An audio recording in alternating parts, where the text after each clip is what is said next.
So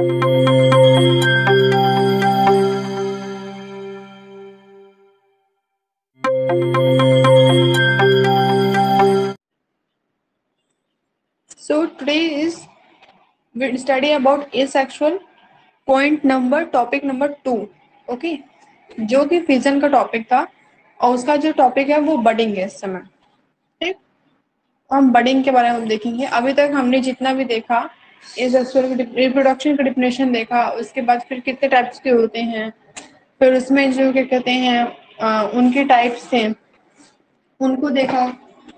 साथ ही साथ क्या कहते हैं हमने फिजन को देखा था जो कि 3 पार्ट में डिवाइड है। पहले एसेक्सुअल रिप्रोडक्शन जो है वो 3 पार्ट में डिवाइड है, फिजन, बडिंग और गैम्यूल फॉर्मेशन। तो फिजन जो 3 पार्ट में डिवाइड था आपका, बाइनरी फिजन, मल्टीपल फिजन, स्टॉबलिस, तो ये क्या हुआ कि ये हमारा कंप्लीट हो गया। नाउ अब हम किस पे चलेंगे? बडिंग। ठीक, एसेक्सुअल के दूसरे टॉपिक पे चलेंगे, बडिंग पे। तो बडिंग हम क्या देखते हैं कि जो बडिंग होता है ये बहुत कॉमन मेथड है एसेक्सुअल रिप्रोडक्शन का। बहुत सारे, ठीक है, बहुत सारे जो मेटाजोइड्स होते हैं जैसे कि स्पॉन्स हो गए। तो स्पॉन्स कैसा होता है? स्पॉन्स इज लाइक दैट, ठीक, इस तरह से होता है और ये एक्वेटिक रीजन में पाया जाता है। ओके, साथ ही साथ क्या होता है, स्पॉन्स में पाया जाता है, सिलेंट्रेट में पाया जाता है, कैस्टोड में पाया जाता है और फिर एकाइनोड्रूकस में पाया जाता है, फिर ट्यूनिकेट्स में पाया जाता है, एनलीडा। तो ये सब क्या है? ये सब इनवर्टिब्रेट्स है। बेसिकली जो एसेक्सुअल रिप्रोडक्शन होता है वो इनवर्टिब्रेट्स में होता है और बहुत रेयर एक्सेप्शन कुछ केस हैं जिसमें कहते हैं क्वाड्रेट में पाया जाता है। अदरवाइज जितने भी एसेक्सुअल रिप्रोडक्शन होते हैं,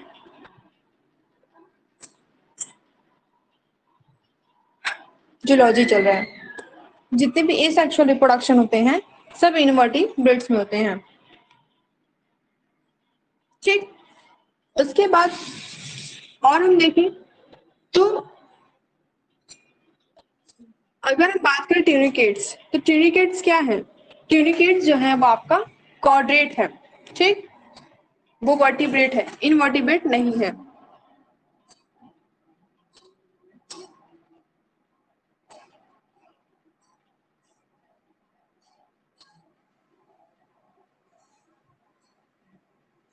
ओके,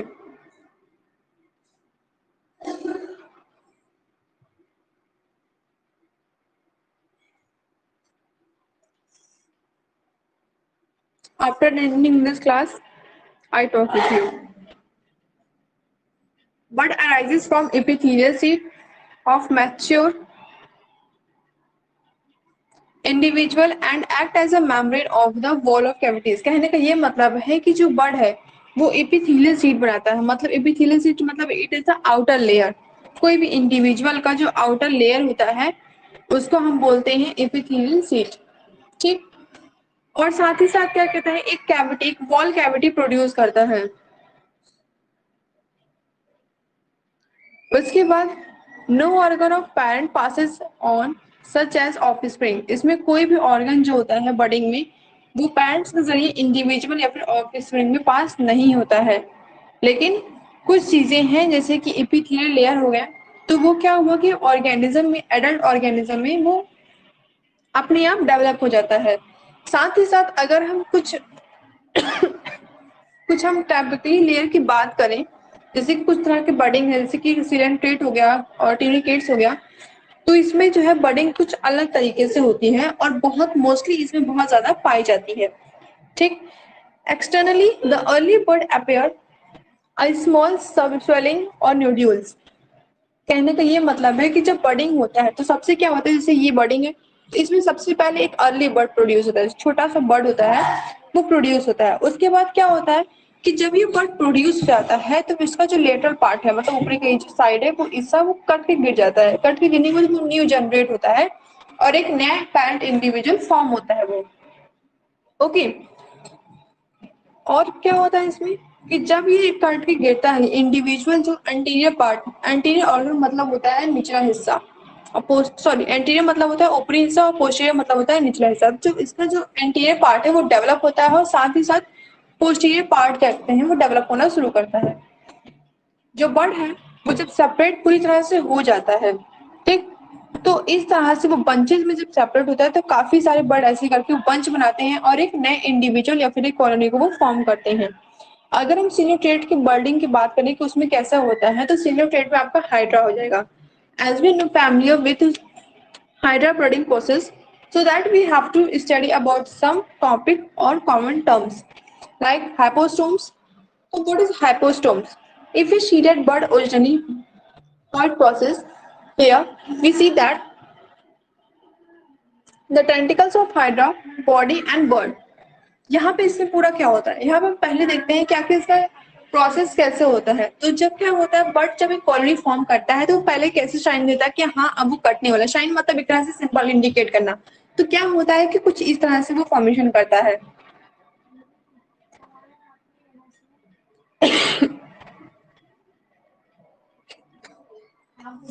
पोस्टीरियर क्या होता है, देखो पोस्टीरियर, अब मुझे इतनी प्योर हिंदी नहीं आती संदीप, तो पोस्टीरियर जो पोर्शन होता है वो आपका साइड पोर्शन होता है, मतलब पीछे का पोर्शन होता है, नीचे या फिर लोअर पार्ट बोलो। एंटीरियर क्या होता है, वो ऊपर पोर्शन होता है। For example, your head is your anterior portion and your leg is your posterior portion. Okay, उसके बाद यहाँ पे क्या होता है कि जब वो फॉर्म करता है तो सबसे पहले दो लेयर बनाता है। ठीक, पॉकेट लाइक जब ये एक बना दिया लेयर तो उसके बाद दो लेयर बनाता है। पहला है एंडोडर्मल और एक्टोडर्मल लेयर, ये दो लेयर फॉर्म होती हैं। ठीक, फिर जब ये बर्ड हमारा बड़ा होने लगता है, डिटैचिंग का बाद में होगा जब थोड़ा सा ये और मैच्योर फॉर्म हो जाएगा, तो जब हमारा बर्ड बड़ा होने लगता है तो इसमें क्या होता है कि पैंट के साइड एक शीट बनना शुरू हो जाती है। शीट मतलब ये जो एक लेयर है यहाँ पे शीट बनना शुरू होती है। और फिर क्या होता है कि जब वो बर्ड नॉर्मल डिवीजन अकर करेगा, ठीक, तो नॉर्मल डिवीजन होने के बाद क्या होगा कि उसमें जब वो बर्ड नॉर्मल डिवीजन करेगा तो नॉर्मल उसकी ग्रोथ होगी जैसे कि पैंट हाइड्रा की हुई थी। यहाँ पे क्या होगा कि ये है बर्ड, इसने बनाया तो एक मतलब थोड़ा थोड़ा सा ये फैमिली देखो, फैमिलियर किससे हो रहा है, अपने पैंट से हो रहा है, इंडिविजुअल पैंट से हो रहा है। तो यहाँ पे एक लेयर फॉर्म हुई। ये लेयर किस लिए है, ये लेयर इसलिए फॉर्म हुई कि अभी क्या होने वाला है, डिटैच होने वाला है। और जब ये डिटैच होता है तो अपने पैंट जैसे ही सेल बना लेता है। ठीक, इसका जो एक्टोडर्मल लेयर, एक्टोडर्मल लेयर क्या होता है, एक्टोडर्मल मतलब होता है अंदर का, अंदर डर्म। इंडो मतलब होता है अंदर का और डर्म मतलब क्या होता है, सेल। ठीक, तो जो अंदर के सेल है वो क्या होते हैं, कंटिन्यूअस वो क्या करते रहते हैं, वो सेल डिवाइड होने लगते हैं। डिवाइड मतलब कि वो ग्रो करने लगते हैं। इसी वजह से वो आगे चल के क्या होता है, जो बर्ड है एक क्लोन शेप लेके वो डिटैच हो जाता है पैरेंट सेल से। ठीक, और इसका जो एपिकल रीजन होता है, एपिकल रीजन मतलब ये जो ऊपरी का हिस्सा होता है जहाँ टेंटिकल्स है, यहाँ पे क्या होता है कि जो हाइपोस्टोम हाइपोस्टोम्स फॉर्म करता है। अगर हम ऊपर के लेयर को पढ़ेंगे तो ये जो लेयर होता है, जो टेंटिकल्स के बीच का लेयर है, उसको हाइपोस्टोम्स बोलते हैं। ये फॉर्म होता है और उस हाइपोस्टोम्स से क्या होता है कि टेंटिकल्स निकलते हैं और उसके बाद उसी में नर्व सेल इनके होते हैं। अगर हाइड्रा का अगर आप प्रैक्टिकल अभी जब मतलब जिसका प्रैक्टिकल होता है हाइड्रा का, तो इसमें प्रैक्टिकली कैसे होता है कि टेंटिकल्स के जरिए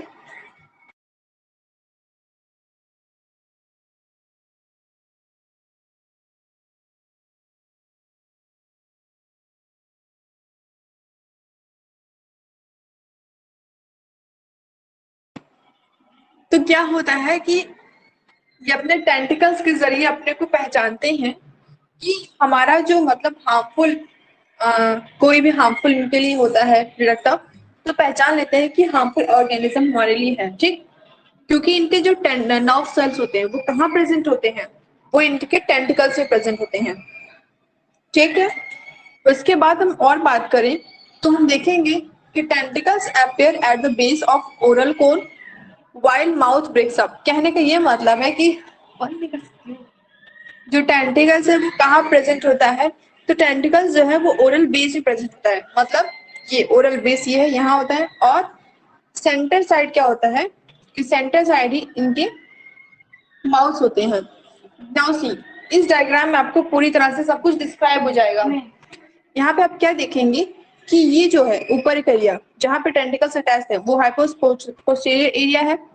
ये जो एरिया है वो क्या है, मदर हाइड्रा। ठीक, यहाँ पे किस तरह से नॉर्मली किस तरह से प्रोसेस में ग्रोथ होता है, तो देखिए इनिशिएटिंग ऑफ बर्ड मतलब बर्ड की फॉर्मेशन की शुरू हो रही है यहाँ पे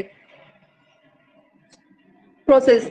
और क्या देखेंगे कि ये जो लेयर है जहां पे सेल्स फॉर्म हो रहे हैं, ठीक, जहां पे सेल्स आगे डिवाइड होके इंक्रीज होके टेंटिकल स्नैप बनाएंगे, उन प्रोसेस को हम कहते हैं इंडोडर्म। मतलब अंदर से जो इंडो मतलब अंदर और डर्म मतलब सेल, अंदर के जो डेल है वो सॉरी अंदर के जो सेल्स है वो क्या हो रहे हैं, इंक्रीज हो रहे हैं, लगातार डिवाइड होके इंक्रीज हो रहे हैं, मेयोटिक प्रोसेस चल रहा है, जिसकी वजह से क्या होगा कि ये आगे चल के एक नया हाइड्रा फॉर्मेशन करने में सक्सेसफुल हो जाएंगे।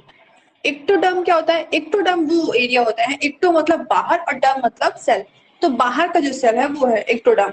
और गैस्ट्रोवेस्ट्रल कैविटी क्या होती है कि जो इन दोनों लेयर को अटैच करती है उसको हम बोलते हैं गैस्ट्रोवेस्ट्रल कैविटी। ठीक, ये यहाँ पे हो गया। फिर ये पूरा वही बताता है कि इंडिविजुअल अपना जब वो अलग हो जाता है, जब वो पहले अलग नहीं रहता है तो वो मदर से फीडिंग का काम करता है, और जब वो अलग हो जाता है तो वो खुद ही फीडिंग और डाइजेशन का काम करने के कैपेबल हो जाता है। ठीक, उसके बाद और मेन चीज देखें तो मेन चीज यही देखेंगे कि जो हाइड्रा है, हाइड्रा सेल है, वो अपने इंडोडर्म और एक्टोडर्म के जो सेल्स हैं उसको जब मटेरियल मिल जाता है, उसको मटेरियल क्या मिलता है, वही जब सेल्स के फॉर्म हो जाते हैं और वो जब बड़ा एडवांस फॉर्म में क्रिएट हो जाता है तो फिर जब अपना कट के बेसल डिस्क से कट के वो अपना न्यू फॉर्म क्रिएट करता है, बट एक नया फॉर्म बना लेता है, तो वो क्या कहते हैं, एक अपना खुद से एक्टोडर्मल और एंडोडर्मल लेयर फॉर्म करने के कैपेबल हो जाता है। ठीक, साथ ही साथ और हम जो बेसिक चीज देखेंगे उसमें हम क्या देखेंगे कि हम ये देखेंगे कि ये small undifferentiated cell located between the larger, कहने का ये मतलब है कि स्मॉल ये जो है कुल मिला के पूरी कहानी घुमा के एक ही चीज बोलना चाहता है कि वो बर्ड बड़ा होगा, बड़ा होने के बाद मतलब जो डॉटर इंडिविजुअल वो बड़ा होगा और वो डिटैच होकर अपनी खुद के कहते हैं फीडिंग डाइजेशन का काम करेगा, साथ ही साथ अपने खुद की न्यू ग्रोथ का वो काम करने के रिस्पॉन्सिबल हो जाएगा। और फिर वही प्रोसेस जो उस मदर बर्ड के साथ हुआ था उसमें हो कि एक बर्ड न्यू होगा और वो डिटैच होकर एक नया बर्ड बनाएगा। इस तरह से जब बर्ड बनने लगेंगे तो क्या होगा, एक कॉलोनी फॉर्म वो क्रिएट कर लेंगे।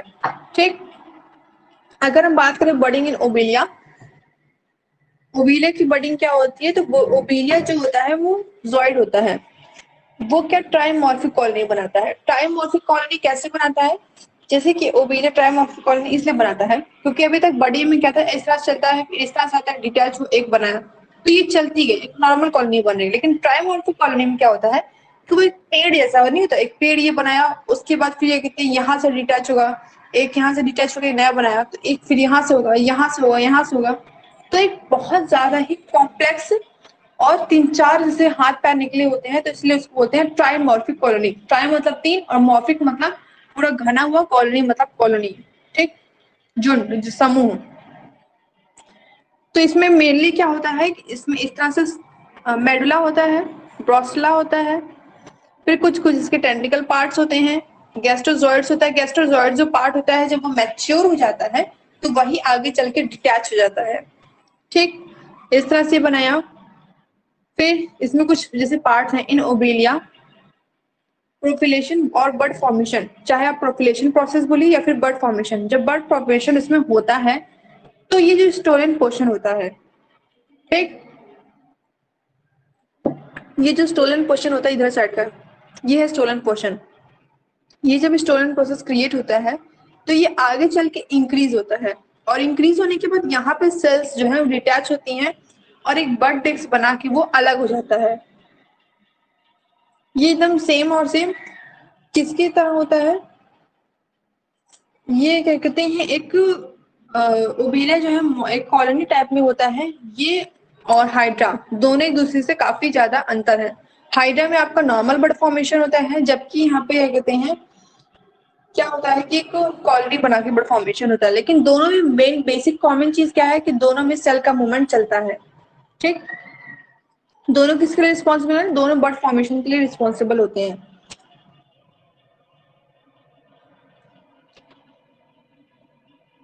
और अगर यहाँ पे देखें तो इसका जो बड है देखिए इस तरह से बनता है, ये स्टोलन है, यहीं से बड बनना शुरू होता है और जब बड बनता है तो वो आगे चल के डिटैच हो जाता है और ये जो बड है जब ये डिटैच हो जाता है तो ये भी एक तरह से कॉलोनी फॉर्म करता है।